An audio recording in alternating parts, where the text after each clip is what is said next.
Yeah, I think we can imagine that there's going to be this infinite regression, like you're going to go back and back and back and back, but actually that's not what happens, because you've spotted this little, shape in your self-experience, which is the thought about your relative, the feeling that comes with that, and then the bodily tension that attends the feeling.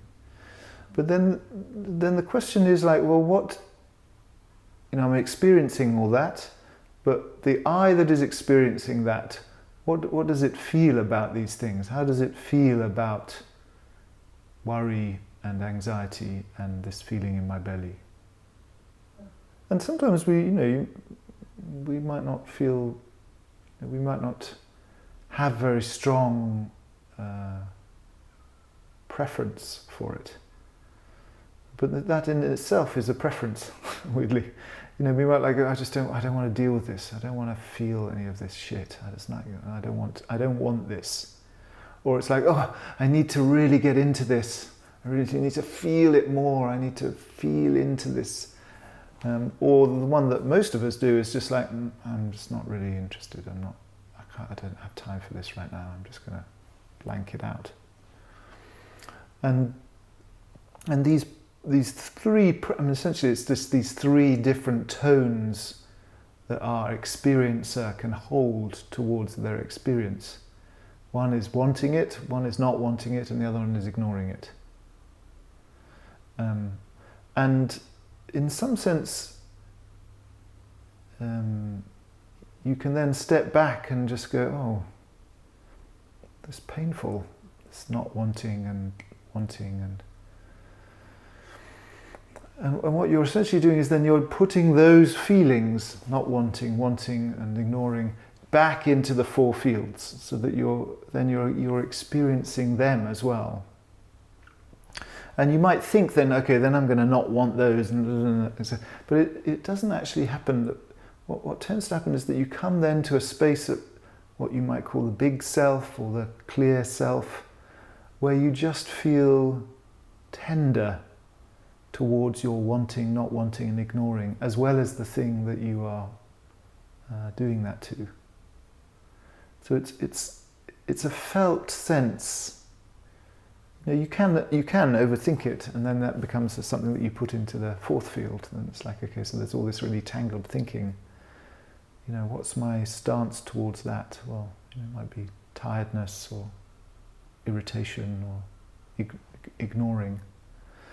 But at some point, it might be one step or two steps, you come to this space where it's okay. It's okay to have the thought about your relative, to have the anxiety, to feel the feeling in your belly, and to have the preferences about those things. We can't really stop having preferences. That's just built into our DNA. But we can see them, and we can feel the human tenderness of them. Because if we go, oh, I'm feeling anxiety, and then I don't like that feeling, and then you say, well, I shouldn't not like that feeling, I should love that feeling, then that's just another preference. So then you're just piling another preference on top of your preferences. I'd prefer not to have these preferences. And in a way you have to just go, well, I do have these preferences, and I do have these feelings, and there is this feeling in my belly, and there is this sadness, and it's all okay. And I just feel immense tenderness towards it all. This is what I was saying on Tuesday, that you don't have to try and be compassionate. When we step back enough, compassion just immediately arises. It's like the sun rising, it's like the light. But it's very difficult to feel that when we're stuck, well, if we're stuck in the four fields, but also if we're stuck in the kind of preferences of the fifth field. If we're stuck in that kind of like, I don't like this, I'm ignoring this. It's not comfortable work, because it's a bit disheartening to see how much preference we have to our life. But once we accept, well, that's part of being human, then the whole thing kind of lightens up, the whole thing becomes freer. Yeah, I do have preference, I don't like this experience, but it's okay. It's okay to have the experience and not like the experience, and this too will pass. I don't need to solidify it all. And this is the great benefit of dragging this fifth field into vision.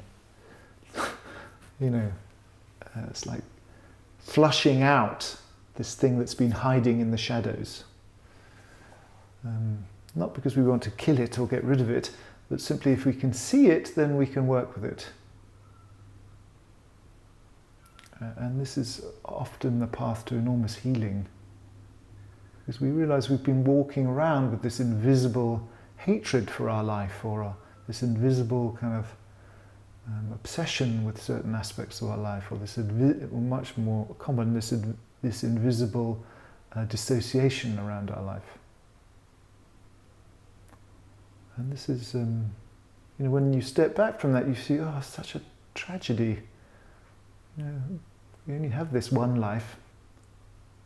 Well, maybe not. If you're a Buddhist, you think you have many. But in this moment, you've only got this one life.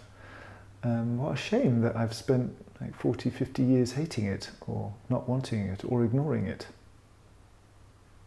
or wanting it to be different.